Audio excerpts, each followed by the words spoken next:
Today, I'm going to talk about an issue of utmost urgency: the existential imperative, environment and green politics in a changing world. Our planet faces an existential threat, one that transcends borders, ideologies, and, though it may not always seem this way, partisan divides. As we stand at this critical juncture, we must recognise that the fate of humanity rests upon our collective actions. The spectre of climate change looms over all of us, a silent, inexorable force reshaping our world. It is not merely a scientific or technological problem, it is fundamentally political. Our socio-economic systems, built on fossil fuels and unsustainable practices, have brought us to this precipice.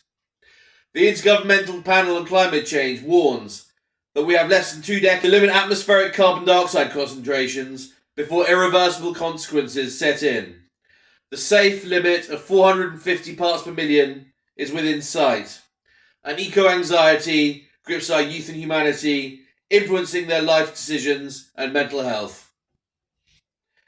Saving the world requires pragmatic solutions. Our task is twofold: to rescue the biosphere from collapse and restore values like the no harm principle, which I've talked about a lot, that give meaning to this endeavour. Environmental and social governance brings another aspect. I'm sure by now you've heard one of my favourite mottos: let's put the social back into socialism. This is a subject of freedoms. How many of you feel poorly or overly micromanaged, or lacking the information to make the best decisions about yours and your family's lives, or not kept safe by national and local institutions, or don't feel that private entities have your best interests at heart? It can be hard for many just to get out of the house and start a conversation in the street or pub, let alone find a partner, even in the pursuit of the most innocent of common causes. Think what might be achieved if we combine our talent through networking to develop businesses or further our common ideals and goals. What is it that gets in our way? Ask yourself this question: is society welcoming and open to new opportunities? Green politics requires rational economic analysis, but that is not always the demand of activists or the right. We must transition to a low-carbon economy, but the wrong decision will come at the expense of economic loss. Lead to the greatest burdens of this, as always, being carried by the most vulnerable and those on the lowest incomes at home and abroad. Let's empower the economy to diversify into high-value industries aligned with sustainability. Economic development should be a partnership, not a zero-sum game. There are loads of decisions which should be considered for addition to the policy mix. Too many to list here, but I would just like to emphasise one which seems obvious: guaranteeing finance for projects which we know will pay themselves off. In the past, I've argued this point with the example of solar panel investment, but the argument is analogous to insulation and retrofitting to reduce consumption and hence bills, or even housing. If a solar panel installation were to cost, say, £10,000 and produce gains of £1,000 a year, then a soft, government-backed loan could be paid off in 10 years' time in 10 instalments of £1,000.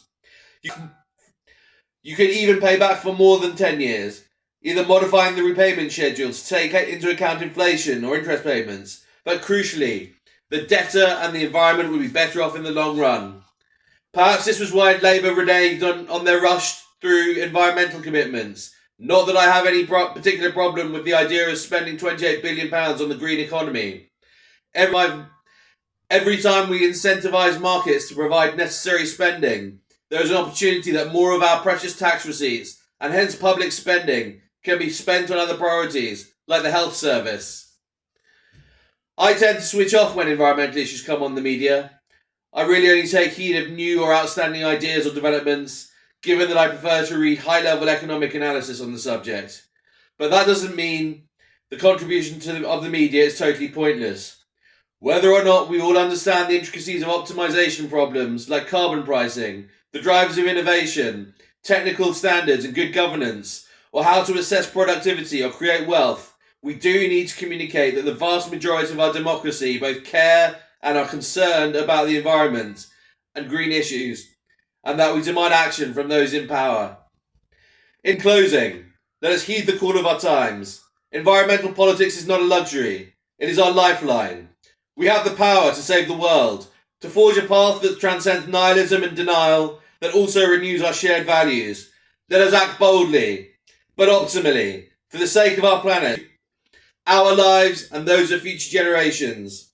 Remember, environmental proposals require collaboration across political parties, private entities, international cooperation, and public engagement.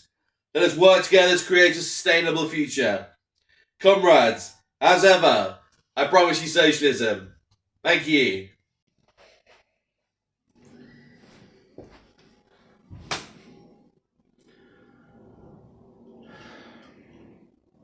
My name's Ryan Ahmad.